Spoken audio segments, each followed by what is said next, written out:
नमस्कार साथियों, मैं प्रवीण कुमार आप सभी का आपके अपने YouTube चैनल HRG के ट्रिक पर स्वागत करता हूं। आज की इस वीडियो में हम टाइप्स ऑफ ब्रेकडाउन पढ़ेंगे जो कि electrical JE and electronics JE के एग्जाम में पूछा जाता है और वही कंटेंट हम डिस्कस करेंगे जो कि एग्जाम्स में पूछा गया है और आगे भी पूछा जाएगा और ट्रिक के माध्यम से पढ़ेंगे। तो चलिए शुरू करते हैं। Type of breakdown. हमारे इलेक्ट्रिकल एंड इलेक्ट्रॉनिक्स में कितने तरह के ब्रेकडाउन हम पढ़ते हैं? दो तरह के, एवलांचे ब्रेकडाउन एंड ज़ीनर ब्रेकडाउन। पहले हम एवलांचे ब्रेकडाउन को स्टडी करते हैं। एवलांचे ब्रेकडाउन क्या होता है? तो याद रखना, जो lightly doped PN junction diode होते हैं उनके केस में एवलांचे ब्रेकडाउन होता है और ब्रेकडाउन हमेशा रिवर्स बाइसिंग में ही होता है। और ये बातें मैं आपको ट्रिक के माध्यम से पढ़ाऊंगा। पहले एक बार इनका ओवरव्यू ले लेते हैं। आपको चार्ज न्यूट्रलिटी इक्वेशन तो रिमाइंड ही होगी, याद होगी ना। चार्ज न्यूट्रलिटी इक्वेशन वो क्या कहती है? एन डॉट एक्स मतलब doping concentration into depletion region width. हमने पीएन जंक्शन डायोड देखा था, ये हो गया पी रीजन, ये हो गया एन रीजन। यहां पे क्या डिप्लीशन लेयर फॉर्म हो जाती है, इसकी कितनी विड्थ है? एक्स। और डोपिंग कॉन्सेंट्रेशन कितनी ज्यादा डोपिंग कर रखी है, मतलब 1:10⁻³ है, 1:10⁻³ है या 1:10⁻⁴ है, कितनी है? वो डोपिंग कॉन्सेंट्रेशन एन से डिनोट करते हैं। और ये एक्स तो बता ही दिया मैंने, डिप्लीशन रीजन विड्थ होती है। ठीक है, तो एवलांचे ब्रेकडाउन के केस में क्या होता है, जो डोपिंग होती है वो कम होती है। तो देखिए, डोपिंग अगर कम हो जाएगी तो एन डॉट एक्स क्या होता है? कांस्टेंट होता है ना। डोपिंग अगर कम हो जाएगी तो क्या हो जाएगा? एन तो ऑटोमेटिकली इंक्रीज हो जाएगा ना। मतलब सॉरी, अगर डोपिंग कम हो जाएगी, एन अगर कम हो जाएगा तो एक्स तो ऑटोमेटिकली इंक्रीज हो जाएगा, मतलब डोपिंग कम होती है। एवलांचे ब्रेकडाउन ओकर होता है जिसमें पीएन जंक्शन में डोपिंग कम होती है, मतलब लाइटली डोप्ड होता है। एवलांचे ब्रेकडाउन अक्कर होता है lightly doped PN junction diode में। ठीक है, याद रखना, ये लाइटली डोप्ड है तो डिप्लीशन रीजन विड्थ चौड़ी हो जाएगी। ठीक है, और मैंने आपको क्या बताया था कि जब रिवर्स बाइसिंग करते हैं तब क्या करते हैं? रिवर्स वोल्टेज अप्लाई करते हैं, तब ये रिवर्स बाइसिंग उसको कहा जाता है। और रिवर्स बाइसिंग के केस में डिप्लीशन विड्थ इंक्रीज हो जाती है। डिप्लीशन विड्थ इंक्रीज हो जाएगी तो उसका जो फॉर्मूला बनेगा ना, जो रिलेशन बनेगा, डिप्लीशन विड्थ इंक्रीज हो जाती है डायरेक्टली प्रोपोर्शनल टू है रूट रिवर्स अप्लाइड वोल्टेज के। Depletion width is directly proportional to under root reverse applied voltage. ठीक है, अभी याद रखना, एवलांचे ब्रेकडाउन में क्या होता है, जो टेम्परेचर कोफिशिएंट होता है ना, टेम्परेचर कोफिशिएंट पॉजिटिव होता है। एक तो हमने क्या देख लिया कि ये लाइटली डोप्ड में होता है।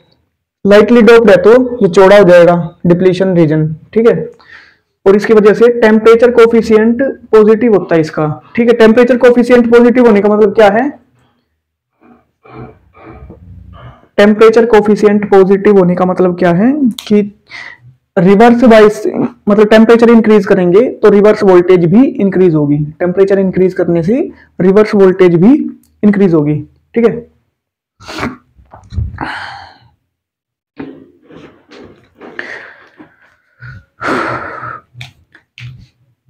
टेम्परेचर कोफिशिएंट इसका पॉजिटिव है। इसका क्या मतलब है कि टेम्परेचर अगर हमने इंक्रीज कर दिया ना तो रिवर्स वोल्टेज भी इंक्रीज होगी। ये मतलब है इसका टेम्परेचर कोफिशिएंट पॉजिटिव होने का।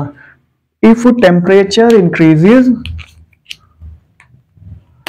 Temperature increases we are also increases. ठीक है, ये मतलब है टेम्परेचर कोफिशिएंट पॉजिटिव होने का। अभी एवलांचे ब्रेकडाउन प्रोसेस कैसे होता है वो बताता हूं आपको।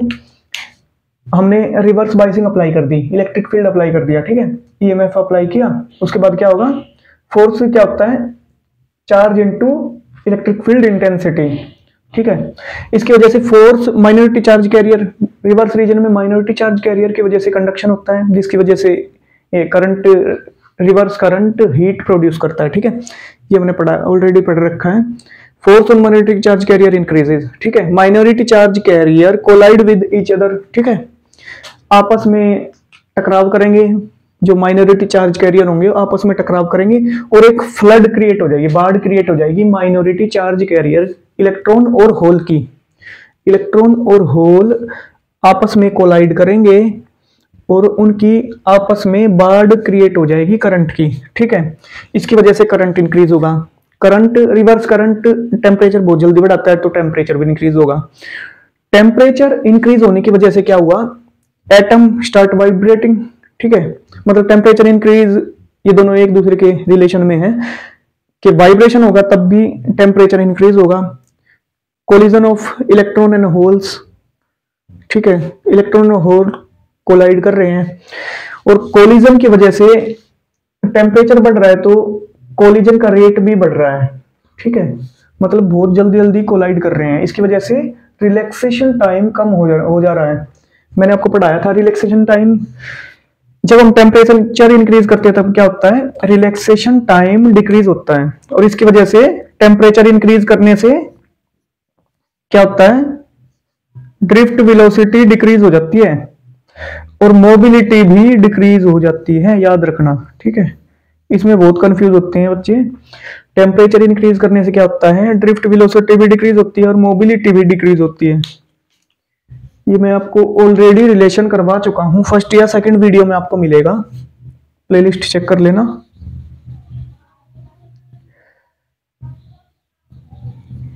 इसके बाद फर्दर क्या आता है, रिलैक्सेशन टाइम डिक्रीज हुआ, velocity of charge career decrease हो गई। ठीक है, ड्रिफ्ट वेलोसिटी डिक्रीज हो गई। ड्रिफ्ट वेलोसिटी डिक्रीज हुई, उससे क्या हुआ, काइनेटिक एनर्जी क्या होता है, kinetic energy half m v d square, ये भी डिक्रीज हो गई। काइनेटिक एनर्जी भी डिक्रीज हो गई। काइनेटिक एनर्जी ही डिक्रीज हो गई तो इनकी जो चार्ज कैरियर है उनकी एनर्जी डिक्रीज हो गई। चार्ज कैरियर की एनर्जी डिक्रीज हो जाएगी तो वे रुक जाएंगे थोड़ी देर बाद। और एवलांचे ब्रेकडाउन कैन नॉट सस्टेन, मतलब सेल्फ सस्टेनिंग नेचर नहीं है एवलांचे ब्रेकडाउन का, याद रखना। मतलब एवलांचे ब्रेकडाउन ऑटोमेटिकली रुक जाएगा। ठीक है, एक बार फिर से रिमाइंड करवा देता हूं आपको। सबसे पहले क्या होगा, इलेक्ट्रिक फील्ड अप्लाई किया हमने, फोर्स लगेगा माइनॉरिटी चार्ज कैरियर पे, माइनॉरिटी चार्ज कैरियर पे फोर्स लगेगा, उसके बाद करंट फ्लो होगा क्योंकि वो आपस में कोलाइड करना शुरू कर देंगे और इलेक्ट्रॉन और होल की बाढ़ आ जाएगी। ठीक है, उसकी वजह से, कोलिजन की वजह से क्या होगा, हीट प्रोड्यूस होगी। हीट प्रोड्यूस होगी तो उसकी वजह से टेम्परेचर इंक्रीज होता है। टेम्परेचर इंक्रीज होगा तो क्या होगा, रिलैक्सेशन टाइम डिक्रीज हो जाएगा क्योंकि कोलिजन का रेट बढ़ जाएगा और जल्दी जल्दी कोलाइड करने लग जाएंगे। जितनी जल्दी कोलाइड करेंगे इसका मतलब क्या है, टाइम उनको कम लगेगा। टाइम कम लग रहा है तो ड्रिफ्ट वेलोसिटी जो है ना, एक डायरेक्शन में, पर्टिकुलर डायरेक्शन में, एक पर्टिकुलर डायरेक्शन में जो वेलोसिटी है उसको ड्रिफ्ट वेलोसिटी बोलते हैं, जो कि किस डायरेक्शन में होती है, अगर इलेक्ट्रॉन के केस में देखोगे तो नेगेटिव टू पॉजिटिव होती है। ठीक है, टाउ डिक्रीज हो जाएगा, velocity of charge career decrease हो जाएगी और काइनेटिक एनर्जी भी हाफ एम वी स्क्वायर भी डिक्रीज हो जाएगी। एनर्जी ही डिक्रीज हो गई तो वो सभी माइनॉरिटी चार्ज कैरियर थोड़ी देर बाद रुक जाएंगे और एवलांचे ब्रेकडाउन भी रुक जाएगा। एवलांचे ब्रेकडाउन कैन नॉट सस्टेन। ठीक है, अभी मैं आपको इनकी ट्रिक बताता हूं कि मेन पॉइंट्स कैसे याद रखने हैं आपको।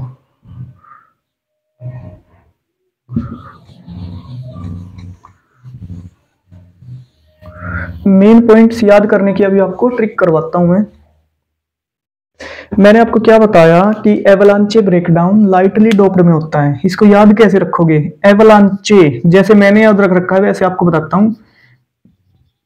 एवलांचे, एवलांचे, चे से याद रखो, चे से हो जाएगा चौड़ा। ठीक है, चे से हो गया चौड़ा, इसी वजह से मैंने आपको चौड़ा चौड़ा बोल के समझाया था।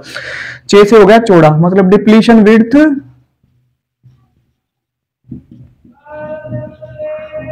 विड्थ हो गई ज्यादा। ठीक है, डिप्लीशन विड्थ हो गई ज्यादा। अभी सेकंड क्या है, डिप्लीशन विड्थ ज्यादा हो गई तो चार्ज न्यूट्रलिटी इक्वेशन क्या बताता है, डोपिंग कम क्या हो जाएगी, डोपिंग ऑटोमेटिकली कम हो जाएगी। ठीक है, डोपिंग हो गई कम, डिप्लीशन विड्थ ज्यादा डोपिंग कम। अभी सेकंड क्या बताया, टेम्परेचर कोफिशिएंट पॉजिटिव, मतलब कि टेम्परेचर इंक्रीज कर रहे हैं तो रिवर्स वोल्टेज भी इंक्रीज हो रही है, ये हो गया temperature coefficient positive. Temperature coefficient positive, avalanche, पोजी, चे और पोजी ऐसे याद कर लो, पॉजिटिव, पोची और चे ऐसे याद रख लीजिए, ये दोनों एक दूसरे जैसे हैं। एवलांचे से चौड़ा हो जाएगा, चे पॉजिटिव। ठीक है, तो इससे क्या पता लगा, टेम्परेचर कोफिशिएंट इसका पॉजिटिव टेम्परेचर कोफिशिएंट है। ये दोनों चीज मैंने आपको बता दी। और याद रखना, जो एवलांचे ब्रेकडाउन है can not sustain, self sustaining nature इसका नहीं है। अभी जिनर और एवलांचे ब्रेकडाउन में क्या है, एक बेसिक सा डिफरेंस है, वो मैं आपको बता देता हूँ। ये तो आपको पता लग ही गया कि लाइटली डोप्ड में होता है। ठीक है, और इसके बाद अगर ग्राफ स्टडी करते हैं तो क्या होता है, ये रिवर्स ब्रेकडाउन वोल्टेज पे सडन करंट इंक्रीज होता है इसके बाद। ठीक है, रिवर्स ब्रेकडाउन वोल्टेज और ये ब्रेकडाउन करंट है। ठीक है, इसमें आप क्या देखोगे, तो जिनर ब्रेकडाउन में क्या होगा, शार्प कर्व आएगा, शार्प कर्व आएगा जिनर ब्रेकडाउन में, मतलब सडनली करंट इंक्रीज हो जाएगा। लेकिन एवलांचे ब्रेकडाउन में ऐसा नहीं होता, क्योंकि ये लाइटली डोप्ड है, धीरे धीरे करंट इंक्रीज होता है, मतलब इतना सडन नहीं होता जितना कि जिनर ब्रेकडाउन के केस में क्या आता है, शार्प कर्व आता है। ठीक है, अच्छा अभी एग्जांपल बता देता हूं आपको एवलांचे ब्रेकडाउन का। एवलांचे ब्रेकडाउन किस में होता है, तो याद रखना फोटोडायोड, फोटोडायोड इन पे ना डायरेक्टली क्वेश्चन पूछे जाते हैं। फोटोडायोड, ये याद रखना, फोटो कंडक्टिव इफेक्ट पे काम करता है, फोटो कंडक्टिव इफेक्ट किस पे काम करता है, फोटो कंडक्टिव इफेक्ट पे। और रिवर्स बाइसिंग में तो काम करेगा ही, क्योंकि एवलांचे ब्रेकडाउन हो रहा है। एवलांचे और जिनर ब्रेकडाउन रिवर्स बाइसिंग में तो होते हैं। ठीक है, फोटो कंडक्टिव इफेक्ट पे काम करता है। ये फोटो डायोड में एवलांचे ब्रेकडाउन होता है, ये इसका एग्जांपल आप नोट कर लेना। अभी सेकंड हम करते हैं जिनर डायोड। अभी देखिए आपको व्हाइट बोर्ड पे दिख रहा होगा, अब हम करेंगे जिनर ब्रेकडाउन। जिनर ब्रेकडाउन क्या होता है, एवलांचे ब्रेकडाउन में तो चौड़ा होता है, मतलब डिप्लीशन लेयर चौड़ी होती है, लेकिन जिनर ब्रेकडाउन में उल्टा हो जाएगा, डिप्लीशन लेयर तो चौड़ी नहीं होगी, मतलब थिन होगी, पतली होगी, लेकिन डोपिंग बहुत ज्यादा होगी। जिनर ब्रेकडाउन अक्कर होता है heavily doped PN junction diode में, एन इंक्रीज हो जाएगा तो डिप्लीशन विड्थ कम हो जाएगी। ठीक है, because n dot x is equal to constant due to charge neutrality equation. Okay, अभी आपको पता ही है, हमने जब बाइसिंग पढ़ी थी तब मैंने बताया था आपको कि जो रिवर्स बाइसिंग के केस में क्या होता है, एक्सटर्नल अप्लाइड जो वोल्टेज होती है उसको एड करती है कौन, depletion voltage. Depletion region voltage जो है एक्सटर्नल अप्लाइड वोल्टेज को एड करती है। ठीक है, ये दोनों प्लस हो जाएंगी, वो आएगा नेट ईएमएफ। ठीक है, लेकिन फॉरवर्ड के केस में तो क्या होता है, इंटरनल वोल्टेज उसको सबट्रैक्ट करेगी, मतलब उसको अपोज करेगी, तो ये माइनस हो जाएगा। Total electric field will be very high. ठीक है, ई नेट क्या हो जाएगा, दोनों ऐड हो जाएंगी तो total electric field very high हो जाएगी। क्यों जाएगी वेरी हाई, क्योंकि एक तो एक्सटर्नल अप्लाइड फील्ड तो अप्लाई कर ही रखा है, और जो इंटरनल अप्लाइड फील्ड है वो डोपिंग हैवी होने की वजह से वो भी ज्यादा हो जाएगा। अभी इस केस में क्या होगा, टनलिंग इफेक्ट होगी। टनलिंग में क्या होता है कि कैरियर्स को कोई काइनेटिक एनर्जी की जरूरत नहीं होती।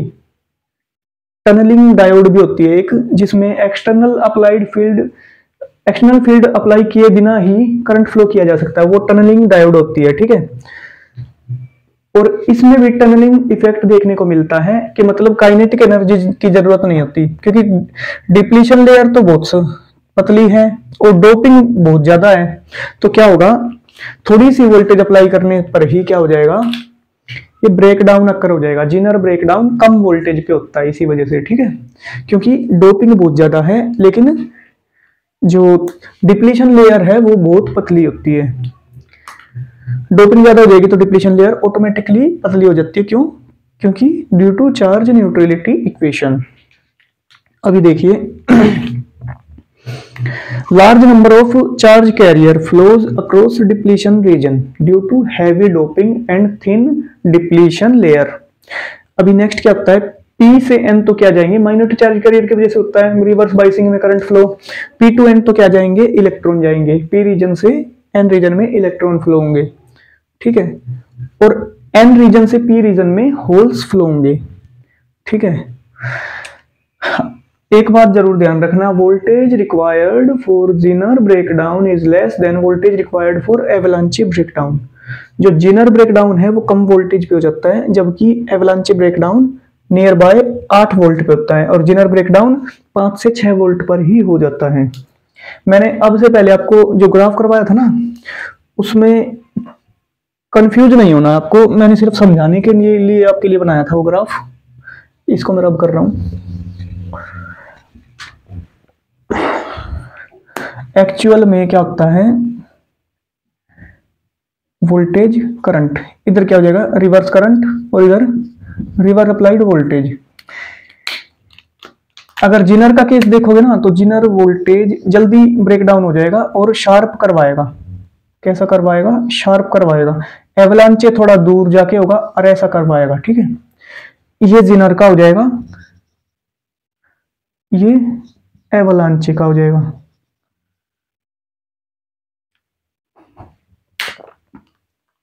ठीक है, और मैंने आपको क्या बताया, टेम्परेचर इंक्रीज होता है तो यहाँ पे रिवर्स वोल्टेज डिक्रीज होती है। मैंने एवलांचे के केस में क्या बताया था कि एवलांचे पॉजिटिव, चे जी पोचे जे पॉजिटिव और एवलांचे, इस केस में क्या हो जाएगा नेगेटिव टेम्परेचर कोफिशिएंट होता है, उसमें पॉजिटिव है तो इसका उल्टा हो जाएगा नेगेटिव टेम्परेचर कोफिशिएंट। वो होता कि वो भी मैं आपको बता देता हूँ। उस केस में तो क्या था, पूरा प्रोसेस मैंने आपको समझा दिया था। इसमें देखिए टेम्परेचर इंक्रीज करते हैं तो क्या होता है, रिवर्स वोल्टेज डिक्रीज हो जाती है। क्योंकि क्यों हो जाती है रिवर्स वोल्टेज डिक्रीज, क्योंकि इस केस में डोपिंग बहुत ज्यादा है, थर्मल एनर्जी इंक्रीज हो जाएगी तो इलेक्ट्रॉन इजीली वैलेंस से कंडक्शन बैंड में जंप कर जाएंगे और कंडक्शन शुरू हो जाएगा। लेकिन उस केस में थोड़ा अलग सिनेरियो था। क्या था वो आप बैक साइड जाके देख लेना, ठीक है।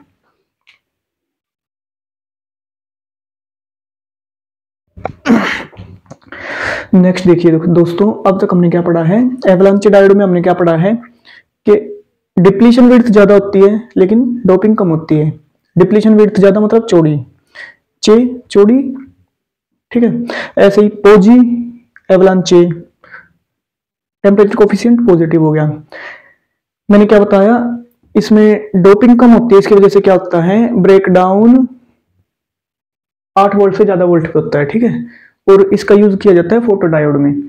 अभी जिनर के केस में हमने क्या देखा कि डिप्लीशन विड्थ कम होती है, ठीक है, इससे अपोजिट हो जाएगा सारा सिनेरियो, और डोपिंग कॉन्सेंट्रेशन ज्यादा होती है। जिनर ब्रेकडाउन डोपिंग ज्यादा होती है, ठीक है, इसकी वजह से नेगेटिव टेम्परेचर कोफिशिएंट हो जाएगा। क्यों, रिवर्स ब्रेकडाउन जिनर के केस में ब्रेकडाउन कम वोल्टेज पे अप्लाई हो जाएगा। अगर टेम्परेचर इंक्रीज करेंगे ना, टेम्परेचर इंक्रीज करने पर क्या देखा था हमने, रिवर्स वोल्टेज ज्यादा नहीं देनी पड़ेगी, मतलब ब्रेकडाउन कम वोल्टेज पे ही अप्लाई हो जाएगा, अक्कर हो जाएगा। ब्रेकडाउन अक्कर एट 5 से 8 वोल्ट, ठीक है। टनलिंग इफेक्ट अक्कर, यहाँ पे टनलिंग हो रही थी, मतलब काइनेटिक एनर्जी की जरूरत नहीं है, डायरेक्ट ये टेम्परेचर बेसिस पर ही जंप कर जा रहे थे किसमें, वैलेंस से कंडक्शन बैंड में। और इसको वोल्टेज स्टेबलाइजर की तरह भी काम में लिया जाता है जिनर डायोड को, ये भी इसकी एप्लीकेशन याद रखना, ठीक है दोस्तों। ये लेक्चर हमारा यहीं पे खत्म करते हैं। नेक्स्ट वीडियो में हम ये टाइप्स ऑफ डायोड देखेंगे कि किस तरह की डायोड फॉरवर्ड बाइस में काम आती है और कौन सी डायोड नेगेटिव मतलब कि रिवर्स बाइसिंग में कौन सी डायोड काम आती है। टाइप्स ऑफ डायोड देखेंगे, कितनी तरह की डायोड हमारे एग्जाम्स में पूछी गई है। मैंने बहुत सारा डाटा प्रीवियस ईयर क्वेश्चन से कलेक्ट करके निकाला है और वो नेक्स्ट वीडियो में हम स्टडी करेंगे, ठीक है।